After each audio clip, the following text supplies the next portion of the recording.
Hello everyone, स्वागत है आप सभी का YouTube channel of Apni Kaksha for class 9th and 10th and today we are starting with class 9th next chapter and that is climate. तो जल्दी से एक बार टॉपिक्स देख लेते हैं। Climatic control, factors affecting India's climate, the seasons, distribution of rainfall and monsoon as a unifying point. ये सारे के सारे चैप्टर में टॉपिक हम लोगों को आज की क्लास में कवर करना है। अगर मैं यहाँ से क्वेश्चन की बात करूँ तो आराम से इस चैप्टर से आपको 5 to 6 मार्क्स के क्वेश्चन एग्जाम में देखने को मिल जाएंगे। आपको मेरी बाकी वीडियोज भी चैनल पर मिल जाएंगी, उनको देखना ना भूलें और अपने फ्रेंड्स के साथ भी शेयर करें। तो चलिए चैप्टर की शुरुआत करते हैं।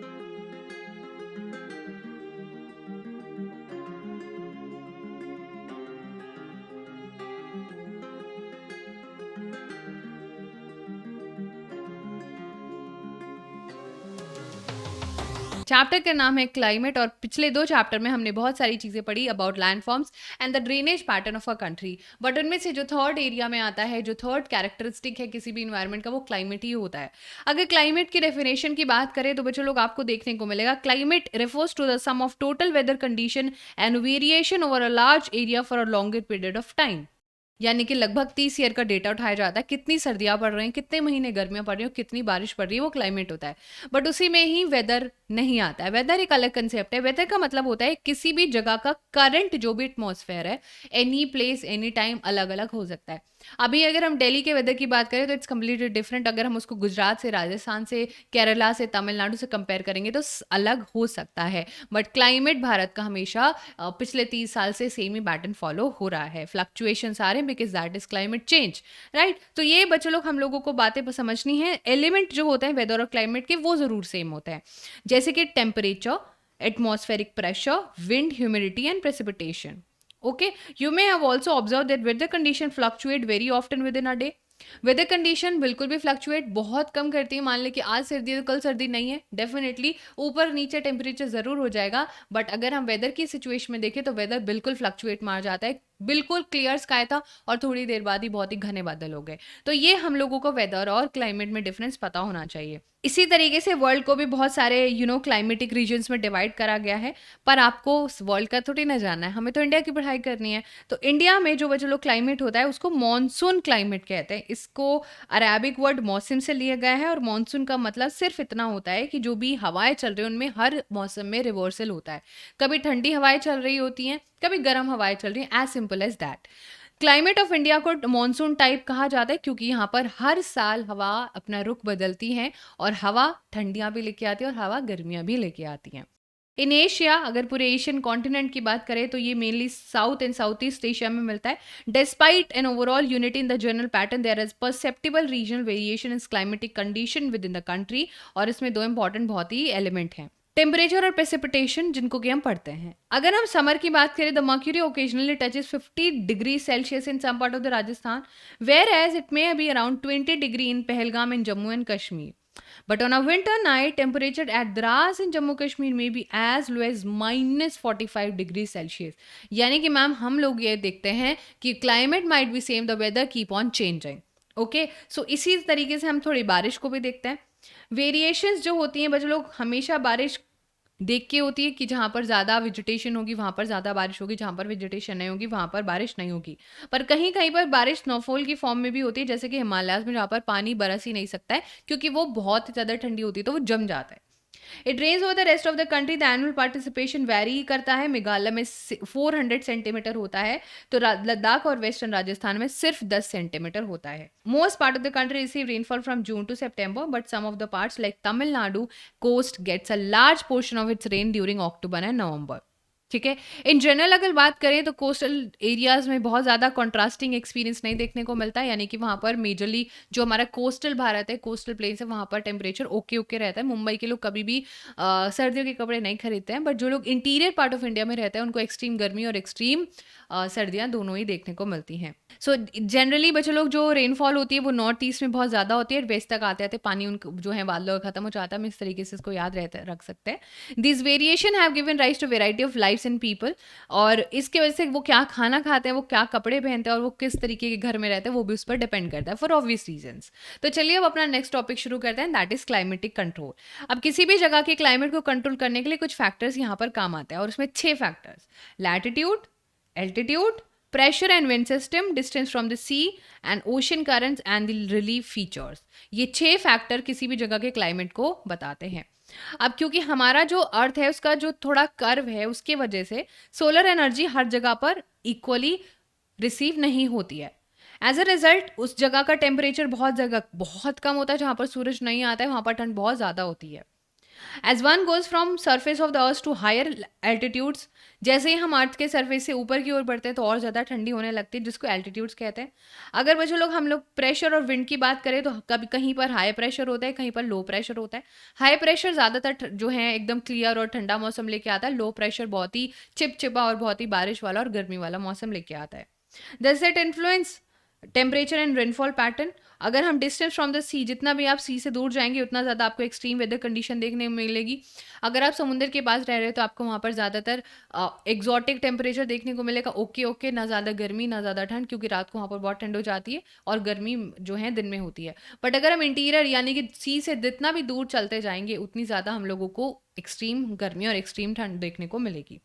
ओशन करंट्स की बात करें तो along with onshore winds affect the climate of coastal areas. For example, any coastal area with warm and cold currents flowing past it will be warmed और cooled if the winds are on shore. यानी कि जो हवाएं होती हैं उन पर depend करता है कि वहां पर टेम्परेचर या वेदर कैसे रहने वाला है। फाइनली जो रिलीफ फीचर होते हैं वो भी बहुत ज़्यादा इंपॉर्टेंट रोल प्ले करते हैं। जैसे कि बच्चे लोग हम हाई माउंटेन्स की बात करें तो वो ठंडी या गर्म हवाओं को नहीं आने देते हैं, वो प्रेसिपिटेशन ज़्यादा जो है नहीं होने देते हैं, या फिर वो रेन बेयरिंग विंड्स अपने साथ लेके आते हैं। और बहुत सारे जो पिछला हिस्सा होता है माउंटेन्स का, and one such example is the western Ghat, जहाँ पर पीछे के साइड तो बिल्कुल सूखा ही रह जाता है।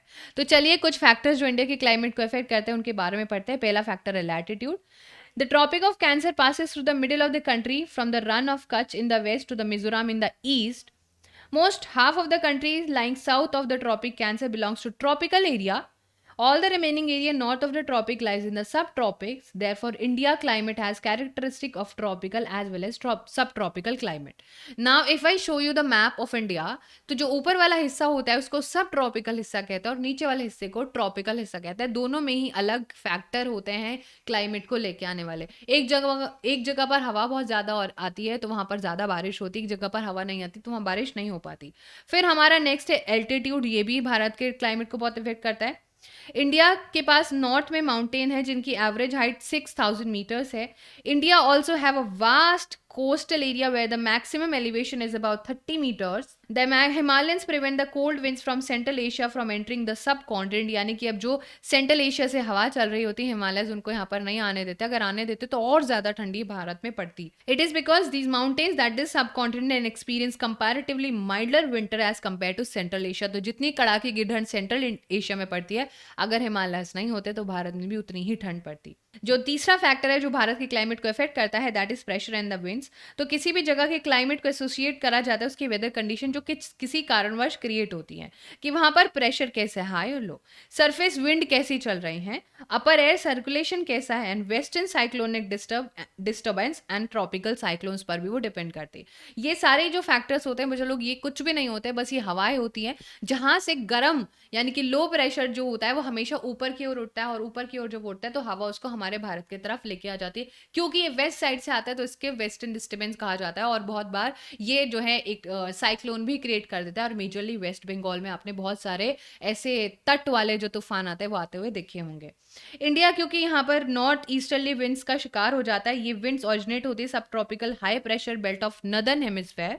They blow southwards and get deflected to the right due to the Coriolis force। जैसे कि मैंने आपको बताया एक जगह बहुत ही गर्म पानी था जहां पर सूरज की बहुत तेज रोशनी पड़ रही है, वो धीरे धीरे इवेपोरेट होके क्या हो जाएगा, बादलों में पानी हो जाएगा। और बादलों में पानी मान लीजिए हवा चल रही है तो वो डिफ्लेक्ट हो जाता है और उसके पीछे कोरोलिसिस फोर्स भी एक होता है, बहुत ही इंपॉर्टेंट फैक्टर। और वो उस कोरोलिसिस फोर्स की वजह से क्या होने लगते हैं, हमारे इक्वेटोरियल लो प्रेशर की तरफ आना शुरू कर देते हैं। जनरली बहुत ही ज़्यादा मॉइस्चर जो है नहीं लेके आती है एंड ये जो है ज़मीन के ऊपर चलती हैं, देयरफॉर दे ब्रिंग लिटिल और नो रेन। तो ज़्यादातर आप लोगों को देखने को मिलेगा कि बहुत बार एरिया में ज़्यादातर पानी लेके नहीं आती हैं। The pressure and wind condition over India are unique. अब इंडिया का जो प्रेशर और विंड है काफ़ी यूनिक है क्योंकि विंटर में हमने को हाई प्रेशर देखने को मिलता है जहाँ पर बहुत ही एकदम सूखी हवाएं चलती हैं, तो अगर हम बात करें समर की, तो समर में हमको लो प्रेशर एरिया देखने को मिलता है जो कि बहुत सारी जो है बारिश लेके आता है।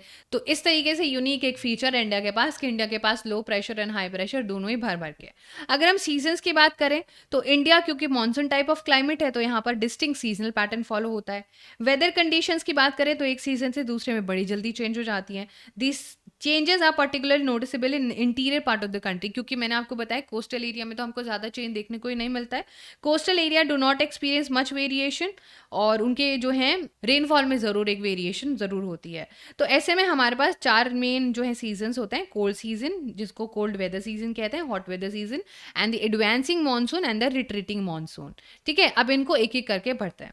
सबसे पहला हमारे सीजन है द कोल्ड वेदर सीजन। ये कोल्ड वेदर मिड नवंबर इन नदर्न इंडिया में शुरू हो जाता है और फरवरी के लास्ट तक रहता है। दिसंबर और जनवरी कोल्डेस्ट मंथ होते हैं नदर्न इंडिया में। टेम्परेचर डिक्रीज होता है साउथ से नॉर्थ की तरफ, यानी कि जब हम साउथ से ट्रैवल करना शुरू करें नॉर्थ की तरफ तो वो डिक्रीज होता जाएगा, यानी कि ठंड बढ़ती जाएगी। और जम्मू कश्मीर पहुंच जाए तो आप अभी मैंने आपको बता दो वहाँ तो माइनस में भी चला जाता है।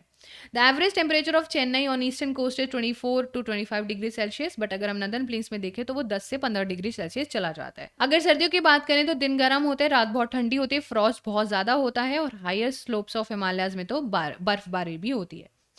इस सीजन में नॉर्थ ईस्ट ट्रेड विंड्स पूरे के पूरे भारत में चल रही होती हैं। वो जमीन से समुंदर की ओर चलती है, इसलिए बारिश नहीं होती और ये ड्राई सीजन होता है। तो कुछ अमाउंट रेनफॉल जरूर होती है तमिलनाडु में, क्योंकि जब वो क्या है वहां पर जो हवाएं होती हैं वो सी से जमीन की तरफ चल रही होती है, तो वहां पर जरूर होती है बारिश, जिसको बहुत बार विंटर मानसून भी कहा जाता है।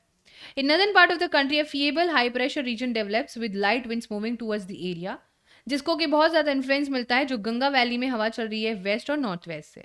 अब इस वेदर में नॉर्मली कैसा वेदर होता है, क्लियर स्काई होता है, लो टेम्परेचर होता है, लो ह्यूमिडिटी होती है और बहुत ही वेरिएबल विंड्स होती हैं। फीचर हमारे कोल्ड वेदर का ये है कि northern plains is the inflow of cyclonic disturbance from the west and the north east.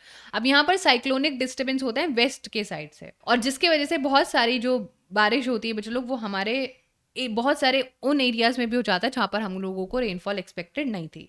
This low pressure system originate over the Mediterranean sea and west Asia and move into India. आप map पे देख पा रहे हो कि Mediterranean सी कहाँ पर है, वहाँ से जो हवाएं उठ जाती हैं और भारत के अंदर विंटर कर जाती हैं, और ये बहुत सारी विंटर रेनफॉल भी और यानी कि स्नोफॉल भी माउंटेन्स में लेके आती हैं। Although the total amount of winter rainfall locally जिसको महावत कहते हैं वो काफ़ी कम होती है और वो राबी क्रॉप्स के लिए काफ़ी ज़्यादा इंपॉर्टेंट होती है। The peninsular reason does not have a well defined cold season. अगर हम पेनिनसुलर रीजन की बात करें तो यहाँ पर आप लोगों को देखने को मिलेगा कि बहुत ज़्यादा ठंडी यहाँ पर नहीं पड़ती है। There is hardly any noticeable change in the temperature during this particular time, और वो इन्फ्लुएंस क्रिएट होता है यहाँ पर सी के वजह से, क्योंकि जहाँ पर समुंदर होता है वहाँ पर कभी भी ठंडियाँ या बहुत ज़्यादा एक्सट्रीम गर्मी नहीं पड़ सकती, वहाँ पे हमेशा चीज़ें मॉडरेट ही रहते हैं।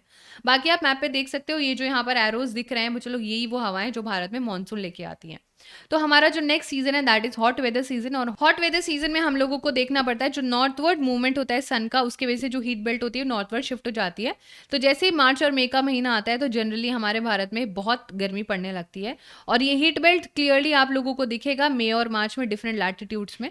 मार्च की बात करें तो हाईएस्ट टेम्परेचर 38 डिग्री चला जाता है जो कि डेक्कन प्लेट्यू में होता है। अप्रैल की बात करें तो टेम्परेचर गुजरात और मध्य प्रदेश में अराउंड 42 डिग्री चला जाता है। मई की बात करें तो अराउंड 45 डिग्री चला जाता है, बहुत ही कॉमन है north western part of the country. Peninsular area में बहुत ही ज़्यादा टेम्परेचर लोअर ही रहता है क्योंकि उसको ओशन का बहुत ज़्यादा यहाँ पर सहयोग मिलता रहता है। Summer months experience rising temperature and falling air pressure in the northern part of the country. Toward the end of May, an elongated low pressure area develops in the region extending from the Thar Desert in the northwest to Patna, Chota Nagpur Plateau in the east and southwest. और ऐसे में यहाँ हमारी air जो है वो circulate होने लगती है जैसे कि गोल गोल घूमते हुए। उसी की वजह से बहुत ज़्यादा हॉट सीजन में लू भी चलती है। ये स्ट्रॉन्ग एकदम गस्टी हॉट ड्राई विंड होती है जो कि बहुत ही तेज चलती है। Sometimes they even continue until the evening, ये बहुत बार शाम तक भी चल जाती हैं। अगर आप इनको डायरेक्ट एक्सपोजर आपको इन हवा का हो जाए तो आपकी मृत्यु भी हो सकती है। बहुत सारे आंधी तूफान भी चलते हैं। These storm bring temporary relief as they lower the temperature and they might bring light rain and cool breeze as well. This is also the season of localise thunder storm and associated with violent winds. बहुत ही सूखी और जो है बहुत ही भयानक तेज चलने वाली हवाएं आपको देखने को मिलेंगी। और वेस्ट बंगाल में तो बच्चे लोग इतनी ज़्यादा चीज़ें हो जाती है कि वो काल बैसाखी यानी कि इतना ज़्यादा डिस्ट्रक्शन कॉज करती हैं हवाएं। जैसे ही बच्चे लोग समर सीजन जाने वाला होता है तो लगभग जो है हम लोगों को थोड़े थोड़े प्री मानसून शार हम लोगों को देखने को मिलते हैं, specially in Kerala and Karnataka, और हमें पता चल जाता है कि अब समर जाने वाली है और जो है आपका रेनी सीजन आने वाला है। और इसको बहुत जगह मैंगो शावर भी कहा जाता है, क्योंकि मैंगो की पकाने में बहुत ज़्यादा हेल्प करती है प्री शावर, यानी कि जो प्री बारिश होती है। तो हमारा जो नेक्स्ट सीजन है that is rainy season. Rainy season की बात करें, by the early June the low pressure condition over the north plain intensify, it attracts the trade winds of the southern hemisphere. The south east wind originate over the warm subtropical area of the southern ocean, और ये बहुत सारी चीज़ें हमारे भारत देश में करती हैं। With the exception of the extreme north west, the monsoon winds cover the country in about a month, और धीरे धीरे पूरे के पूरे भारत में आ जाती हैं। अगर हम यहाँ पर बात करें इनफ्लो का, तो साउथ वेस्ट मानसून जो है इंडिया में बहुत ही ज़्यादा वेदर को एकदम पलट देता है। अर्ली इन द सीजन जो विंडवर्ड डायरेक्शन है वहाँ पर बहुत ही ज़्यादा रेनफॉल होती है। वेस्टर्न घाट का जो एरिया है जहाँ पर 250 सेंटीमीटर तक रेनफॉल होती है। Deccan plateau parts of Madhya Pradesh की बोले तो वहाँ पर ज़्यादा जो है बारिश नहीं होती, क्योंकि वो रेन शैडो एरिया में आते हैं। वो जो सारी बारिश होती है वो वेस्टर्न घाट के फ्रंट एरिया में ही हो जाती है। मैक्सिमम रेनफॉल अगर देखें तो नॉर्थ ईस्ट में बहुत ज़्यादा आती है। मौसम राम जो कासी हिल्स में है वहाँ पर highest rainfall in the world generate होती है। Rainfall in Ganga valley decrease from the east to west, Rajasthan और पार्ट्स में तो बहुत ही कम होती है। अनदर फिनोमिना जो एसोसिएटेड है मानसून से वो है ब्रेक्स। वो बहुत बीच बीच में ब्रेक लेता रहता है। बहुत बार बहुत तेज बारिश हो जाती है कंटिन्यूसली, और फिर 1-2 हफ्ते तक बारिश नहीं होती है। बट कभी कभी कंटिन्यूसली बारिश होती है तो 1-2 हफ्ते तक रुकती ही नहीं है। तो ये मानसून के ब्रेक जो होते हैं वो उस ऑब्वियसली हवाओं पर डिपेंड करते हैं, और इसके पीछे बहुत सारे वेरियस रीजन भी है, क्योंकि जो एक्सिस होता है ट्रो का वो हमेशा चेंज होता रहता है। ठीक है, तो जो कि बच्चे लोग हम लोगों को ये दर्शाता है कि कहीं पर रेनफॉल ज़्यादा होती है, कहीं पर रेनफॉल कम होती है। वो डिपेंड करता है एक्सिस पर, मॉनसून ट्रो कितना ज़्यादा कौन से एक्सिस पर रुका हुआ है। अगर वो मूव करता रहेगा तो रेनफॉल जो है आप लोगों को अलग अलग देखने को मिलती रहेगी। On the other hand, when the axis shift closer to the Himalayas, they are no longer dry spells in the plains and widespread rain occur in the mountains catchment area of the Himalayan area. अभी जो monsoon trough का axis होता है, as soon as it shift towards the Himalayas, फिर वहां पर बारिश होने लगती है। वहां पर भी वो बहुत ही भारी बारिश लेके आता है। इस पिक्चर से आप जो है देख सकते हो, जब मॉनसून आया और जब मॉनसून गया तो कुछ इस तरीके से जैसे आता है वैसे ये जाता भी है। तो अब यहाँ पर बहुत सारे जो मॉनसून होता है बहुत ज़्यादा फ्लड भी लेके आ जाता है, और अगर मतलब मान लो कि हम जितना एक्सपेक्ट कर रहे थे उससे कहीं गुना ज़्यादा बारिश हो जाती है तो बहुत ही ज़्यादा इन एरियाज़ में प्रॉपर्टी का डैमेज भी हो जाता है। The frequency and intensity of tropical depression to determine the amount and duration of the monsoon rains. This depression form at the end of Bay of Bengal and cross over the mainland. The depression follow the axis of the monsoon trough of low pressure. The monsoon is known for its uncertainties, और कहीं पर बहुत ज़्यादा ये dry होता है, कहीं पर बहुत ज़्यादा वेट होता है, और कहीं पर तो बहुत ज़्यादा डिवास्टेटिंग सिचुएशन भी क्रिएट कर देता है। So while it cause heavy flood in one part, वो दूसरी जगहों पर बारिश भी नहीं लेके आता है। मॉनसून ट्रो यानी कि जो एक्सेस होता है हवाओं का वो इस पर बहुत ज़्यादा रिस्पॉन्सिबल होता है। हैंड समटाइम्स जो फार्मर्स होते हैं बच्चे लोग, कभी वो बहुत ज़्यादा खुश होते हैं कि अच्छी बारिश होगी, और कभी कभी वो सैड हो जाते हैं कि अच्छी बारिश नहीं हुई। फिर जो हमारा लास्ट सीजन होता है उसको ट्रांजिशनल सीजन भी कहते हैं, जो अब सब कुछ जा रहा होता है और सर्दियाँ आने वाली होती हैं।